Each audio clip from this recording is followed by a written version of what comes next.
We will ensure that no radical regime armed with nuclear weapons and ballistic missiles can threaten our people or the entire world. Thank you, Mr. President. That was earlier today. That was an emergency meeting by the UN Security Council. That was Danny Danon. He was speaking. He's the Israeli diplomat, the Israeli ambassador to the United Nations. We did connect with Alon Burstein. We got our connection issues sorted out. You know, we were just watching Danny. So let's talk a little bit about this emergency meeting. How consequential are meetings like this? So once again, it's good to see you, and hopefully this time you can hear me. The question about how consequential it is really depends on which conflict we are talking about, because ultimately, the minute the United States, or for that matter, Russia, or one of the permanent members of the Security Council is involved in a conflict, the meeting becomes less important, because ultimately it's going to be a lot of rhetoric and a lot of accusing each other and a lot of making speeches that are usually meant actually for internal audiences. You know, we heard him now talking about the holiday of Purim. No one in the Security Council cares about Purim. That's meant to be heard by the Israeli audience that would be playing that. What that ends up being is rhetoric thrown against all sides. Ultimately, it is very, very obvious that there will not be any binding resolution of the Security Council when the United States is one of the two main actors that initiated this attack. So it's consequential in as much as the United Nations does have a role to play. If and when this does come to some sort of resolution or agreement, the Security Council will likely be involved.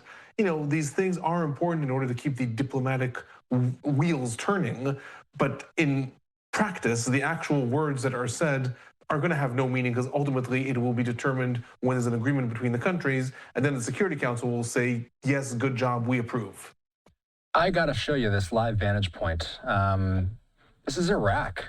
This is a live camera, and this just got connected to our newsroom. So this is my first time seeing this. This is in Erbil, Iraq. I'm hearing from our producers. A black plume of smoke emanating from behind this West Eye building in front of the camera alone. I know you track sources, and I know that you keep a close eye on both Arab and Israeli media closely. We did hear from Reuters that Iran's biggest offensive operation in the history of its armed forces will be launched in, quote, moments toward Israel and US bases, according to the IRGC. Time will tell what exactly that looks like. I wish I had more context about this black plume of smoke in Iraq, but Alon, when you see an image like this, how does Iraq play into what we've been tracking in the past 24 hours? So as usual, we're covering things that are, live and ongoing. I'm going to apologize that I'm looking down. I'm literally scrolling through the different reports coming out of the Middle East in order to try to figure out what exactly that is. But there was reports about the Iraqi militias, and the Iraqi militias are really an important actor when it comes to the regional balance of power, because unlike previously the Assad regime, which was a regime that supported Iran, or the Houthis, which are, a quasi-regime, they control more than half of Yemen, that supports Iran, the militias in Iraq cannot be bullied or threatened by international diplomacy. They are not something that, like Hezbollah is a player in Lebanese politics. Lebanon so far has told Hezbollah, please don't get involved. The Iraqi militias are loyal to ostensibly no one except Iran. There are several militias. The biggest one that has been involved so far is called Katib Hezbollah, which is actually different than Hezbollah, but it's essentially the same idea. It's a rogue militia that operates within Iraq, that is loyal to Iran. And already when the initial strikes were launched by Israel, then that militia said they will, of course, retaliate. There have been several drones that were shot down in the northern areas of Israel, likely fired by Katib Hezbollah. The militia also said that one of its bases was hit. They did not say by who. I would actually bet that that's by the United States, not by Israel. They did not say by who. That's where this is fitting into that game. So this cloud of smoke that we're seeing, I would say, is either the retaliations against Katib Hezbollah by the United States, or possibly it is an Iranian attack against a US base, although I would doubt that, because then we would probably be hearing a lot more about it if it was actually such a strike that actually hit a US base. What also has to be taken into context is there's been a lot of political turmoil in Iraq. with the appointment of a new prime minister. The prime minister that was going to be appointed was known to be much more friendly, I'll just say, with the Iranian regime. And President Trump outright issued an ultimatum, even though his prime minister was elected, outright issued an ultimatum saying if he is appointed prime minister, you are going to have problems with the United States. Until now, there's been sort of political deadlock about how Iraq's trying to figure its way out of that. But throw into that also rogue Iranian militias that are operating from Iraq, and that's where you get the recipe for these random explosions that we're probably going to see more of in the coming days as things continue to escalate. As you track some of your sources alone, I'll give you a moment. I'll just read a little bit of what I'm getting in from the news wires. Unfortunately, I don't have a lot specifically about this specific explosion or this specific plume of smoke in Iraq. But what we are hearing within the past hour or so is that Iran's Revolutionary Guard is threatening to launch its, quote, most intense offensive operation ever. Iran's paramilitary Revolutionary Guard is threatening, and it's really Sunday morning at this point now in the Middle East, so they threatened on Sunday morning to launch their most intense operation ever after the supreme leader was killed. They say that the most intense operation in the history of the armed forces of the Islamic Republic of Iran will begin in moments. That's the way the IRGC put it moments ago. By the way, we were watching President Trump on Truth Social. He officially announced that Khamenei was killed, and then Iranian state television, not too long ago, they officially confirmed that Khamenei had been killed. On Iranian state television, an anchor broke in to read the announcement of his death, saying, quote, "To the noble and proud people of Iran, with the ultimate grief and sorrow, this is to inform you that following the barbaric attack by the criminal governments of America and the evil Zionist regime, the true example of faith, jihad, and resistance, the supreme leader of the Revolutionary Guard, Ayatollah Khamenei, achieved the blessing of martyrdom," the anchor said. So that is how they portrayed it on Iranian state television. Iranian cabinet members also saying that what they're calling the great crime will not go unanswered. Iran's cabinet warned early Sunday that this great crime will not go unanswered after Khamenei was killed. The statement comes after state media officially announced that the 86-year-old supreme leader had been killed in that downtown Tehran compound. So Iranians initially cheered from rooftops and from their homes in Tehran, Iran's capital, when rumors first started to spread late Saturday of Khamenei's death. We have been, since then, keeping an eye on a number of live vantage points around the Middle East. That includes Tel Aviv. And I think Alon, what are you reading, Alon? I think you maybe have something here. So I looked at a bunch of sources from the Middle East, and there's so many explosions happening across the Middle East, so it's still hard to see, but I'm actually matching this picture here with the different pictures, and most of them are actually contradicting my assessment. They are saying that it is an explosion that happened in Erbil, and that the current assessment of most people in the Middle East is that it is actually Iranian missiles that were targeting US bases. One of these reports is showing US interceptors actually trying to intercept missiles, and then this explosion. This is obviously unconfirmed. These are either reporters on the ground in Iraq or different civilians that, the civilians are actually usually where I get the best sources because they're the ones who know best. Exactly, are people living in that building there, they know what that explosion is. So, but these reports right now, while I said that I would assume actually that this was a US attack against Khatib Hezbollah, most of the assessments right now that I'm seeing are actually saying that this is an Iranian attack against a US base in Erbil. We have a new Truth Social post from President Trump. I don't think we have it in the system quite yet, but he just sent this out about a half hour ago saying, "No mercy to terrorists, you dumb bastards." The president. And that was sent by the Rapid Response account about a half hour ago. And it was a post that the president sent back in 2013. So the president posted that about 13, 14 years ago, and now the White House Rapid Response X account just resent that out about a half hour ago. I've been looking for any and all statements from the president. I haven't seen anything other than that in the past hour or two here. Alon, let's ask a little more questions from the audience. I'm going to keep on looking for information about this, so I'll let you know if I find anything while we talk. You got it. You got it. So we have this question, and let's keep talking about really this. This is a good question from Matthew. Let's pull this up. Matthew's in southern Arizona. What specific bases and areas are being retaliated against by Iran? This is a pertinent question, especially since we might very well be talking about an Iranian missile in Iraq there. It's a great question. So the United States has basically two different types of personnel stationed throughout the Middle East. Some of these are more stationary. There are permanent bases that are set up in many, many countries. These include Qatar, these include Bahrain, these include Saudi Arabia, Jordan, less so in Israel actually, but some in Israel, some in northern Syria, although President Trump has been actually making great efforts to evacuate those regardless of this escalation, long before this escalation happened, and in Iraq. Most of these are stationed as a result of different conflicts that happened. For example, the Gulf Wars that happened in 1991 and in 2003. The United States stationed bases in the different neighboring countries that it was stationed there to protect, and then kept the soldiers there for strategic interests. Some of these are also to protect US interests, such as oil fields and American oil companies. So that's the stationary targets.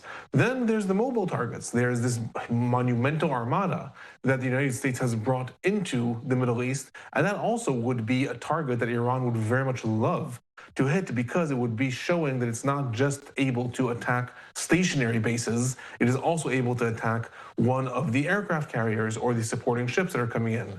Now, at this point, Iran's Navy is not really engaging the US Navy, at least until now. They're not trying to attack these ships and open a naval warfare. Mostly the Navy is engaged in protecting Iran's shores and, according to UKMDO, closing the Straits of Hormuz.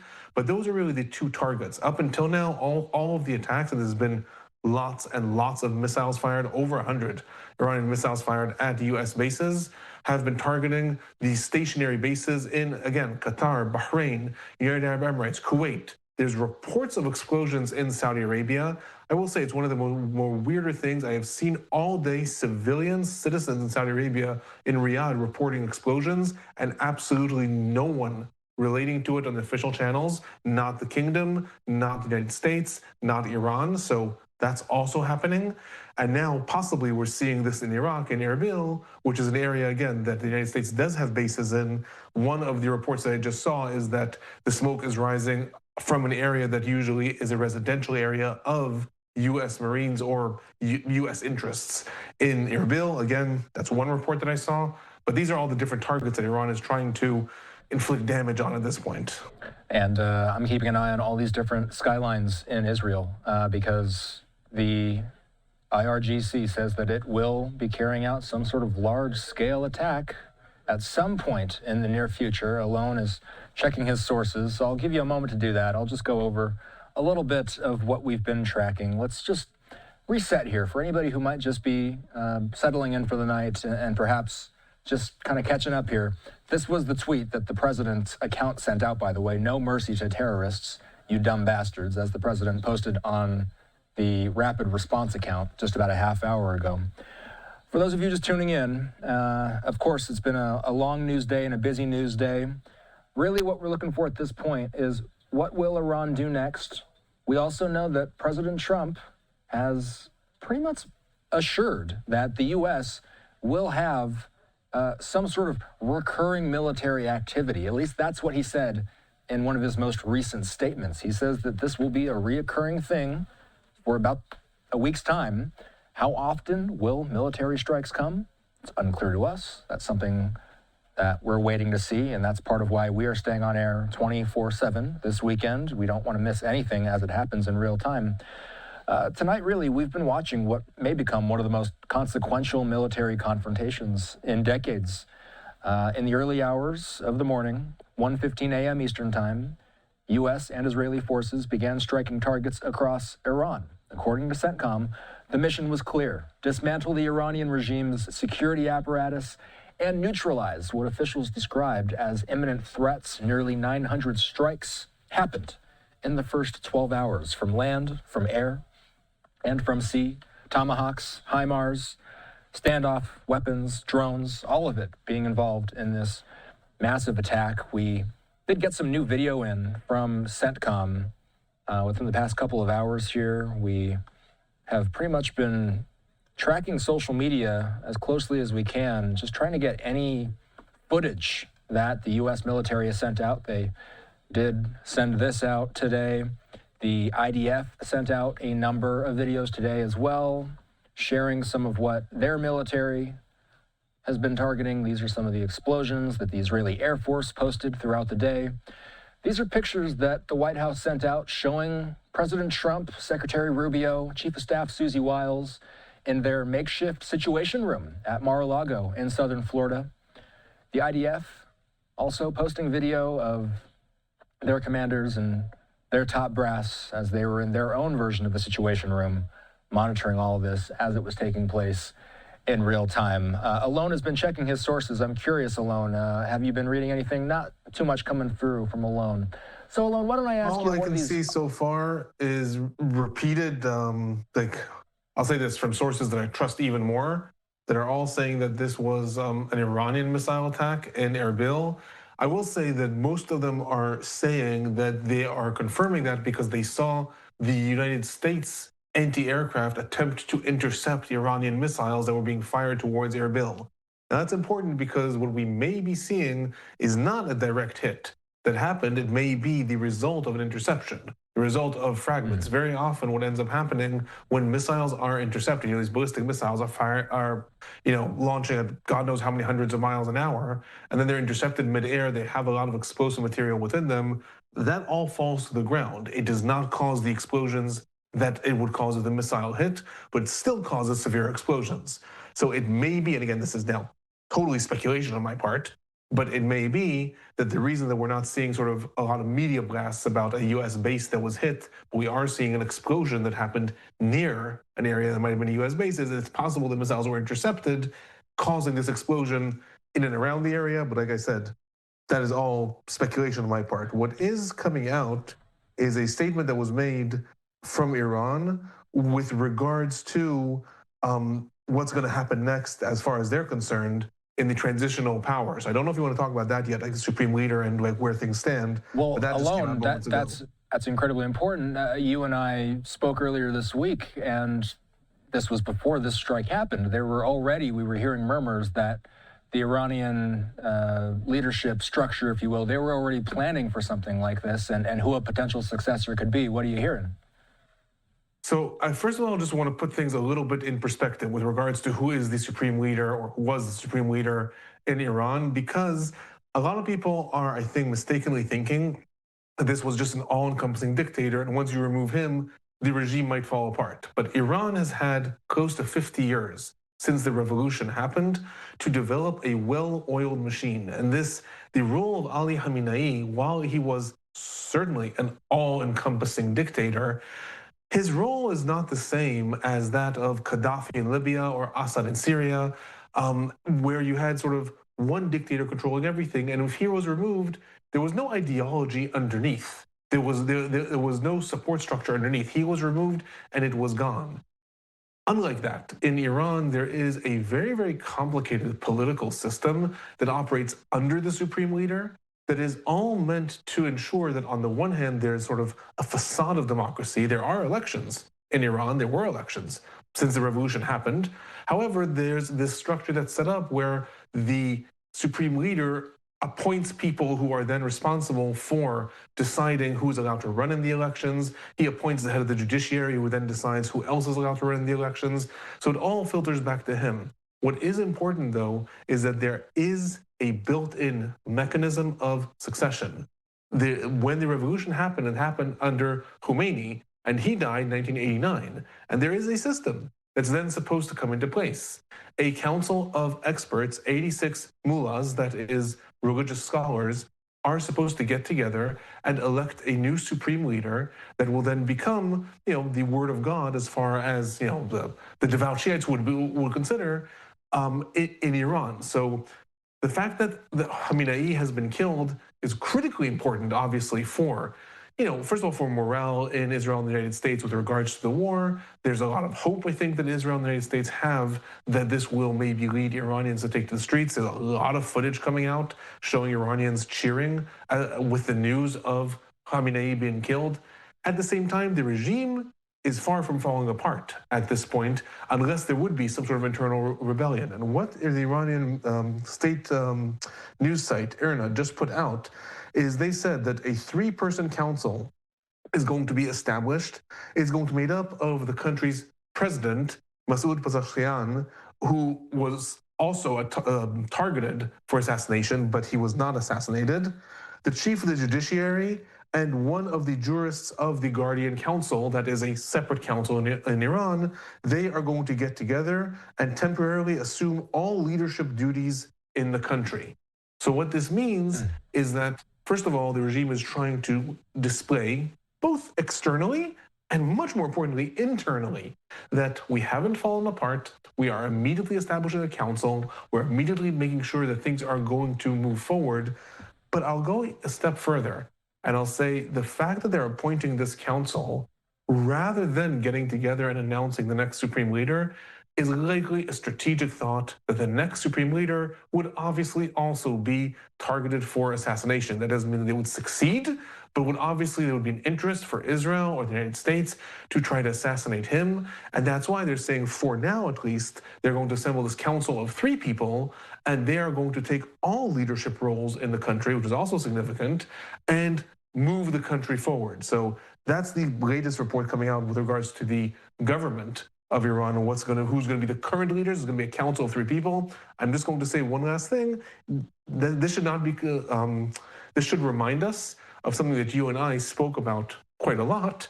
Hamas. Hamas similarly had a leader. The leader was killed, and after that, Hamas established a council because they said very obviously the next leader is going to be killed. And therefore, they established a council, and they did that until the ceasefire was declared. They're supposed to now elect a new leader. Iran, very likely following that same logic. Let's talk about. Let's get to Gabrielle's question. Actually, it ties in with this really. How can the U.S. guarantee that another authoritarian regime does not take over? What kind of optionality does the U.S. have here alone? Excellent question, and that is precisely what everyone who, like me, studies politics in the Middle East is sort of screaming. Do not think that simply by taking out the supreme leader, it's now smooth sailing. And we say that for 2 reasons. Firstly, forced regime change tends to fail. Look at Iraq, look at Afghanistan. If you look at situations across the Arab Spring where there was external intervention, again, like Libya, which is still a country that's fallen apart, forced external regimes that come from decapitation tend to fail.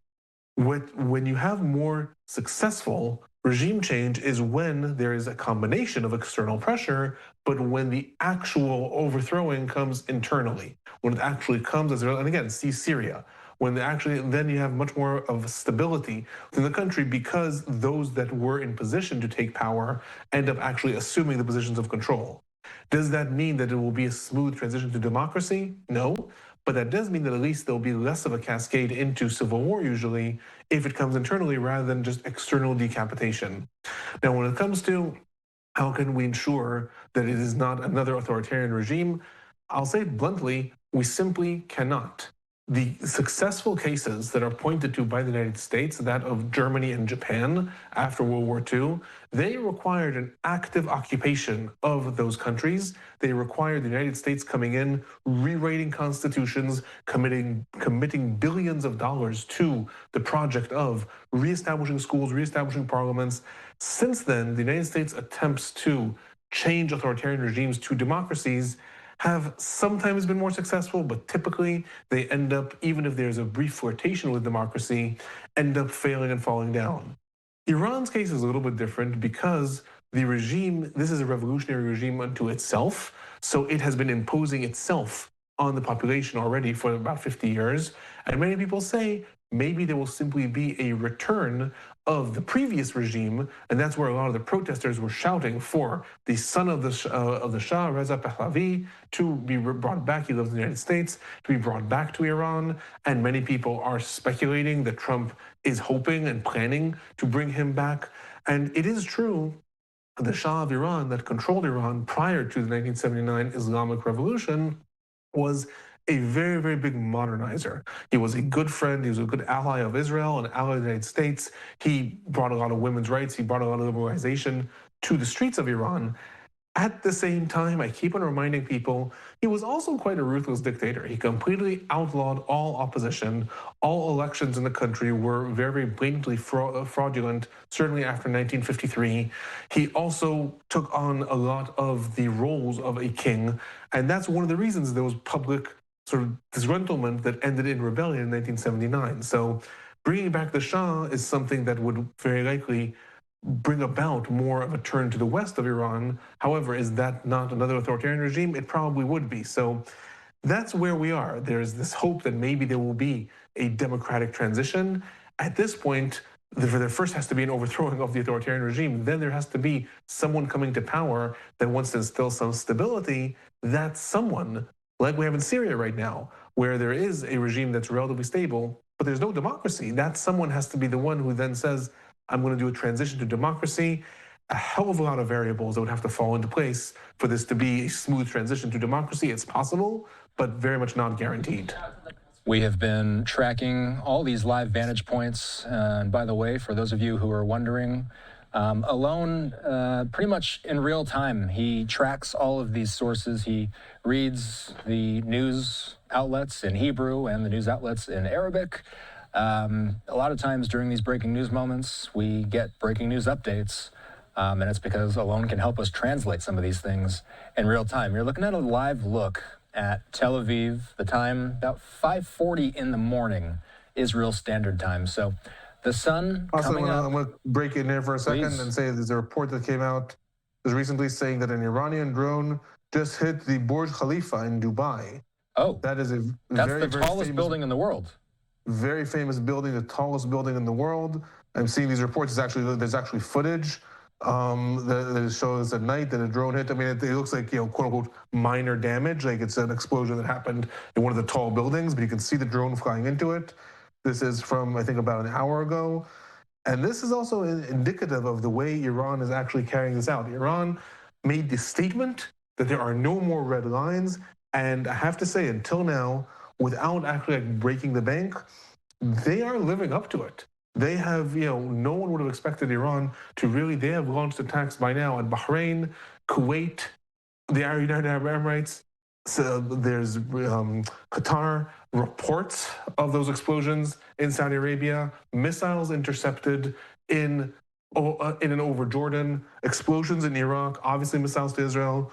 They said, all bets are off if this happens, and I think that they're trying to prove, again, so far they didn't fire a missile at the Burj Khalifa, they're not trying to bring it down, but this is a show of intent. This is a show of all bets are off and don't make us escalate further, so to speak, is how I would read that. And I do know that, and you might be looking at the same thing I'm looking at, where basically we've seen a number of near misses, and in some cases there were nearby buildings that I know had felt the impact of Iranian drones that may have been intercepted in the area. Time will tell. We'll wait for some official confirmation from perhaps the UAE or other sources in the area. Alon, as we kind of zoom out here, and I'll ask you to take a look at the IDF post that's on your screen. The IDF posted this earlier today. It's got a picture of the 7 people. By the way, the Supreme Leader not mentioned in this graphic. I believe when they sent this out, it wasn't confirmed publicly that he had been killed yet. But when we go through some of the names that are on this list, help us put this into context. People that are watching this, myself included, we aren't familiar with these people, but the IDF clearly sees them as high-value targets. So there's a couple of different, I'm trying to pull up the list that the IDF, because the IDF published another list, also putting specifically the titles for each and every one of them. So I want to pull that up while I'm here, just to see like what the IDF was calling them. I can, if you want, while you pull it up, I'll read some of the titles because they've got it attached to us. So the Minister of Defense for the IRGC, the Chief of the Military Bureau of Khomeini, the Supreme Leader's Advisory for Security Affairs and Secretary of the Defense Council, the Chief of the IRGC, the Chairman of the SPND, the former Chairman of the SPND, and the Head of Intelligence of the Qassem Al-Anbiya Command. So 7 high-profile figures here that the IDF says they eliminated today. So among them, I'll say this. First of all, Ali Shamhani is a very, very interesting figure because he's not only the chief advisor of the High Council. We see him sort of in the top, second from the left. Second from the right. He's not only one of the chief advisors to the Supreme Leader, he was one of the main ideologues of Ali Khamenei himself. He's a close friend of Ali Khamenei. They have a good relationship. And one of the interesting facets about this is that in the past, there was an attempt to assassinate him back in June, and there were a lot of reports that he was assassinated, and all the reports said that the Supreme Leader is devastated and is ordering massive retaliations. And then it turned out that he survived the assassination attempt. After he survived that assassination attempt, he was elevated to the position of, again, I think it's the chief advisor of one of the most important councils. But really, he was sort of seen. I'm not going to go as far as to say the successor because he was not a religious figure, but he was seen as sort of the man behind the scenes, the man who really is whispering at the ear of Ali Khamenei. And the fact that he was, I'll say, finally assassinated, because there were several attempts to assassinate him back in June of 2025 and all of them failed, that was very significant, and that was one of the first things that the Israeli military put out. Then, of course, we have the IRGC commander, Mohammad Fahour. His assassination is important on 2 levels.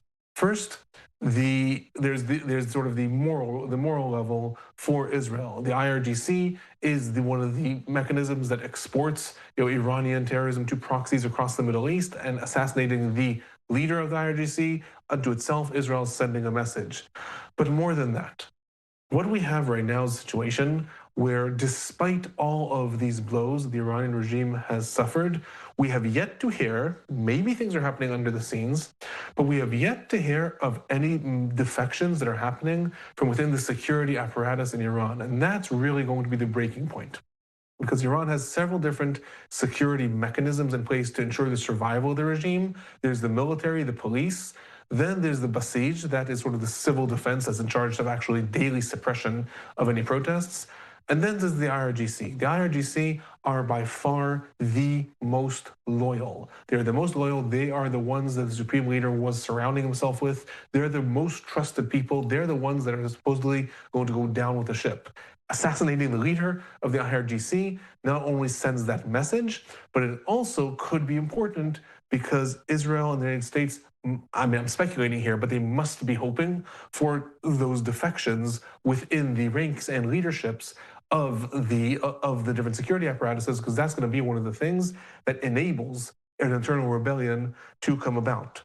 Another interesting thing is the head of the SPND, that's an abbreviation of the Organization of Defense Innovation and Research, which essentially is the organization that's in charge of Iran's nuclear program. So who was assassinated there was also Hussein Jabal Amarin. So he's in the second row, I believe he's in the center. It was a little hard for me to see. And also the former head, Safand Raza Nia, was assassinated. So these are people that are in charge of Iran's military development, I'll say, but specifically in this case, nuclear research and development as well. And again, that's just part of the ongoing attempts of Israel and the United States to curtail Iran's nuclear program. Beyond them, the other figures are more obvious, I'll say, because they're just politicians. The defense minister, the other ministers that are in charge. But those 4 figures that I mentioned, they have a lot of symbolic meaning also within Iran's regime, and their assassination has a lot of symbolic meaning for Israel and the United States with regards to signaling what it is they're trying to do, what it is they're trying to achieve. One more thing that I want to mention, and this is something that I spoke to you about, back in June, and this is something that's constantly sort of like plaguing my mind. There's one figure in Iran that remains a mystery, and that is the figure of Ismail Qaani. He's not on this list. Ismail Qaani is the head of Iran's Quds force. He's the one who replaced Qasem Soleimani back in 2020. He was assassinated during the first round of the Trump administration. The Quds Force, their mission is really to be the connecting arm of Iran to the proxies in the Middle East, to Hezbollah, to the militias in Iraq, to the Houthis. He is, why do I say that he's a surprising figure, is because his role keeps on he's constantly not being targeted by these assassinations. And why is that strange? The head of the Quds Force was present in Beirut right before Hassan Nasrallah was assassinated. Then Hassan Nasrallah was assassinated. This is now in September of 2024. And 3 days later, there are reports that Ismail Qaani has been arrested on charges that he may be a spy of the Mossad. That he disappears for a week and then comes back to his role, nothing happened. Then, once again, when there's the assassination rounds in June of 2025, he disappears. No one knows where he is. A slew of rumors that maybe like he's finally been exposed as the one that's selling out the Iranian regime. And then a month later, he also reappeared within the Iranian ranks and no one said anything about him. One thing I'm gonna say, his name has not been mentioned. In the last 24 hours, no one has attempted to assassinate him. Iran hasn't mentioned him. His role one day is going to either be a behind the scenes figure within Iran, or he's going to make for the best Netflix show ever as like the spy who managed to orchestrate everything about this, because honestly, I cannot figure out where he is and why he's never the aim of these assassinations. If it's puzzling you, it's puzzling a lot of people, I gotta say that. Let's get back to this live vantage point of Iraq, by the way. This is Erbil, Iraq. You and I were talking about this a few moments ago. I've just been seeing a lot of reports online. I've been looking through it myself. There's reports of at least one drone or a possible ballistic missile impact at an international airport in Kurdistan, which is in northern Iraq. Time will tell. The black plume of smoke appears to be dissipating, so the sun coming up in the Middle East also, everybody can tell from our live look at Iraq, our live look at Tel Aviv, the sun coming up. Really, it was around this time, in about an hour or two here, really, we'll be crossing the 24-hour threshold of when the attack was initiated. You know, Alon, I want to ask you this question that Ryan sent in. How might the U.S.-Israeli strikes affect long-term U.S. military operations and presence in the Middle East? There's really two questions here. I like the second question as well. I'm going to ask that in a moment. But let's focus on the first question. How might the U.S. Military operations and presence in the Middle East change? How might their posture change as a result of what we've seen today? So I'd say we have to separate the short term from the long term. On the short term, I do not expect a big change to happen in the deployment of the United States in the Middle East. On the contrary, I would say if the United States, let's say that this ends tomorrow with a new deal and the Iranian regime manages to rebuild itself, the United States is going to continue to have the same or more military presence in the Middle East out of fear of retaliations or further spirals, etc. In turn, if this goes the way that Trump and Netanyahu are dreaming about, and there's an Iranian revolution that happens tomorrow, and then all of a sudden the old regime is wiped away and there's a new Iran that everyone's dealing with, that's a process that's going to take, I would say, at least a year or two before it's stabilized. And also then we will likely not see the United States just pulling its bases out of the Persian or Arab Gulf and saying, okay, I guess we don't need such a strong presence because the Iranian threat has been lifted. So in the immediate, I do not actually expect this to have a big impact on the permanent forces stationed in the Middle East. Obviously, the Armada will probably be relocated elsewhere. Yeah. Long term, however, this likely will have an impact. But long term, obviously, we also have to factor in who is going to be president, because Trump came to power with these promises of America first and these promises of pulling the United States out of all these international interventions around the world.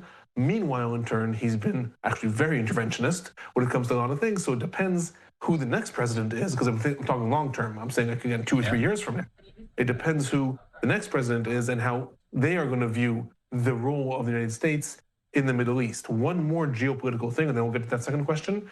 One more geopolitical thing that relates to the United States activity in the Middle East, something that is very much on my mind, because obviously my main focus is Israel and Palestine, the situation in Gaza. This is very much on my mind is, how is this going to affect the board of peace? The Board of Peace that President Trump has established is made up of a lot of different actors, many of them rivals, and there's a lot of tensions. Obviously, everyone wants to be part of what Trump has created because everyone wants to get on the good side of the United States. At the same time, we have within the Board of Peace, Qatar, Bahrain, Turkey. These are countries that really did not want the United States to carry out attacks in Iran, and they are now suffering the consequences with these retaliations. And I would say certainly if the United States all of a sudden, if Trump says, all right, Khamenei's dead, the new council that's going to be appointed is now going to make some sort of nuclear deal, and we've had enough, and I'm going to pull back. Those countries are going to be nervous. Those countries are going to say, wait a minute, we are now on the front line of Iran. Now we've been pulled into the war. We have suffered the retaliations. Next time Iran's pissed at the United States, the bases in our area is going to be fair game. What does this do to the Board of Peace in Gaza? What does this do to Qatar, United Arab Emirates, Saudi Arabia, their missions to the Board of Peace? They're all supposed to cooperate with the United States and Israel, ostensibly, in Gaza. However, at the same time, there's going to be all these tensions in the background. That's also a facet that I think we have to be looking at. One of the major things that the Board of Peace is looking at is how to deal with Hamas moving forward. Let's get to the second part of Ryan's question. Speaking of Hamas, speaking of Iranian proxies, the second part of the question, could we see U.S. military action against the Houthis, Hezbollah, or Iranian military directly? So we've seen the U.S. military go after the Iranians alone. Let's just kind of set the table here. There's been negotiations happening in Geneva. It was reported that the U.S. wanted the nuclear de-escalation topic to be on the table. The U.S. also wanted the ramping down of the Iranian proxies as well as their ballistic missile capabilities on the table as well. The reports that were coming out of these meetings seem to indicate that the Iranians, they wanted to just focus on the nuclear piece of things. They didn't want to focus on the proxy piece of things. So is there a world in which the U.S. might see that it makes sense to carry out military action against the Houthis or Hezbollah? By the way, they already have carried out actions against the Houthis in the past alone. They certainly have. It was actually under President Biden that there was an international coalition that was led against the Houthis, and then it was President Trump that signed a deal with the Houthis, sort of behind Israel's back. Israel didn't really know about it, and the deal was exclusive for the United States. It said that the Houthis would stop attacking U.S. interests. They still were attacking Israel, and in turn, the United States would stop attacking them. At this point, I would be surprised if the United States would engage the Houthis or Hezbollah unless they force themselves into the conflict. At this point, the United States really wants to keep this as simple as possible. We know, again, Trump has a lot of things that are unpredictable about him, but something that's consistent. He doesn't like long wars. He doesn't like getting stuck in the muddy fields of endless wars. And so he really wants things to be done as quick as possible. So I cannot see a situation where the United States would actively engage and sort of bring into the circle Hezbollah and the Houthis unless those proxies themselves launch attacks first. Up until now, Hezbollah has stayed silent. They issued condemnations. They said that they're very much against this. This is a violation of international law, and et cetera, et cetera. But they have not done anything. And Hezbollah still has a good arsenal of missiles and rockets. They still have soldiers. The reason that they haven't done anything is because they're embroiled in Lebanese politics, and they are really fearful that if they pull Lebanon into another engagement, their support in the Lebanese parliament is going to cascade, and that will be damaging long term. The Houthis, in turn, have announced that they are going to resume their attacks in the Red Sea. They didn't say against who. They said they're going to resume their attacks in the Red Sea, and they're going to retaliate to the attacks in Iran. Until now, they haven't. Once again, there were a couple reports of drones that were intercepted in the southern parts of Israel, in the town of Eilat. That typically was sent by the Houthis, so it is possible that those were Houthi drones. But until now, we haven't seen that. Unless the Houthis do something that pull the United States to retaliate, I don't think the United States would actually do anything that would encourage, so to speak, the Houthis to get involved, because they just don't, the United States doesn't want to expand the cycle of violence at this point. They sort of want to limit it. And I'd say the same thing vis-a-vis Hezbollah. With regards to the Iranian leadership, the United States, I think, is really hoping that there start to be sort of dissent on the ground. I don't think anyone hopes that the chief of staff, the chief of staff has been assassinated, but the deputy chief of staff is going to come and say, you know what, we surrender. But I think that they are hoping that it's going to be harder to encourage Iran's Navy, for example, to go to the Straits of Hormuz and engage the United States. And the United States is proving it is willing to engage the Iranian military. The United States does not want a full-on war to launching everything. They want this display of force and then to encourage dissent from within Iran. This is all ultimately going to come down to dissent within Iran. Ultimately, no matter how many assassinations are carried out, even if those entire the council of 3 leaders that now is going to be appointed to run Iran, even if they are all assassinated also, the regime can survive so long as there is no rebellion from within. If the people take to the streets again, and especially the security forces either do not manage to repress them or refuse to repress them, that is going to be what makes or breaks the regime. And that's what the United States is hoping and ends up happening. I think we're probably going to see more and more targets being attacked until that may happen. Meanwhile, Iran is only going to hope. They're not trying to stop the American military. They haven't, or obviously they're trying to intercept them, but throughout the entire day, all we heard was that 3 Israeli drones were downed. The Iranian military is not managing to engage the Israeli or the United States military. Their only hope is to inflict enough collateral damage on Israel, on the United States bases, or on the world's economy through the Straits of Hormuz to create pressure on those countries to stop the attacks while the regime just tries to survive. It's all going to be about how long can the regime hold out and not have an internal rebellion. So one question that we're getting, by the way, let's show this. You and I were talking about those unconfirmed reports about the Burj Khalifa earlier in the hour. This doesn't have exactly to do with the same building, but Reuters has this saying the Dubai airport and the iconic Burj Al Arab Hotel was damaged in an Iranian missile strike. We'll continue to work the news wires. We'll see if we do see anything out there about the Burj Khalifa, but I wanted to make sure we brought this on air. Speaking of Dubai, Justin has this question. Justin's in Nebraska. He says, why is Dubai in the mix? I think a lot of people are seeing these reports alone about missiles either hitting or falling into a number of Arab states. And they're asking, what do any of these states have to do with the current conflict? Justin's asking, why is Dubai in the mix? Why are any of these places in the mix? So there's two answers to this. One has to do with regional rivalry, and the other has to do with the geopolitical positions of the United States within the Middle East.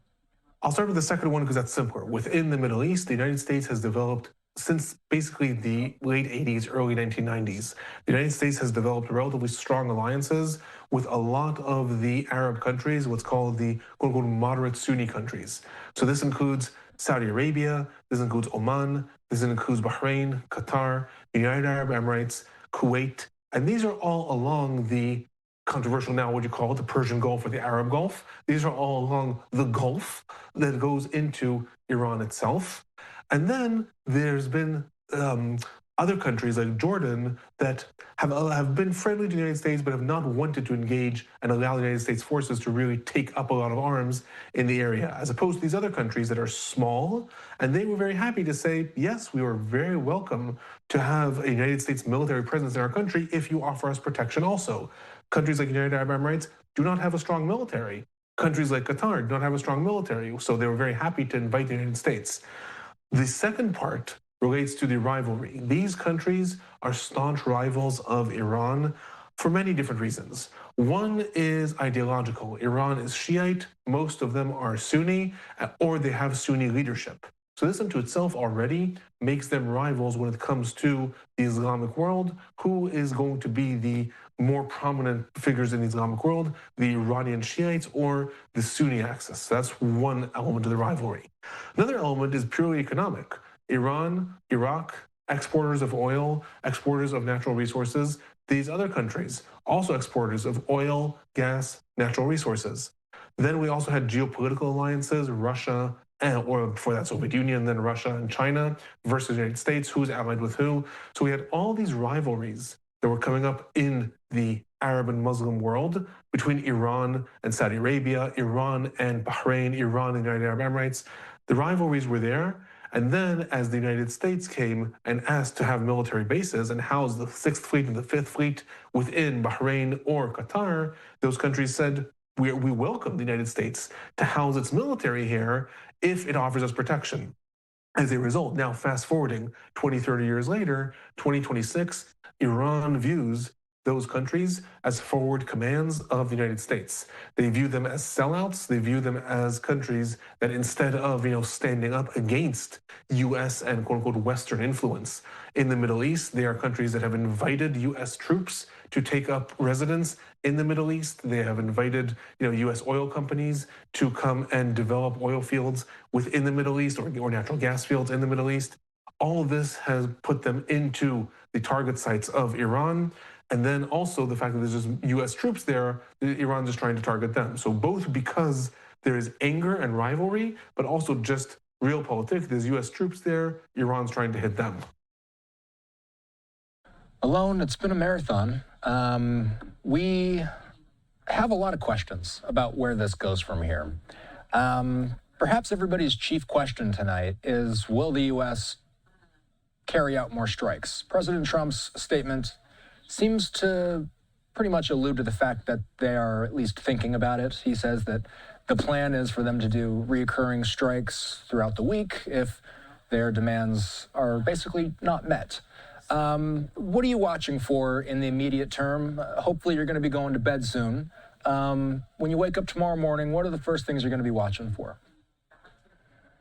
So the first things that I'm going to look at before I go to sleep, when I'm up with my kids, and then when I wake up in the morning, is going to be what are the statements that are coming out from that newly established council within Iran. Again, I'll just repeat if anyone's joined now, Iran has announced that the role of the supreme leader, his responsibilities now that he has been assassinated, are going to be taken up by a council of 3 members. They're going to include the Iranian president, the head of the judiciary, and also a member of the Constitutional Council or the Guardian Council, depends how it's translated.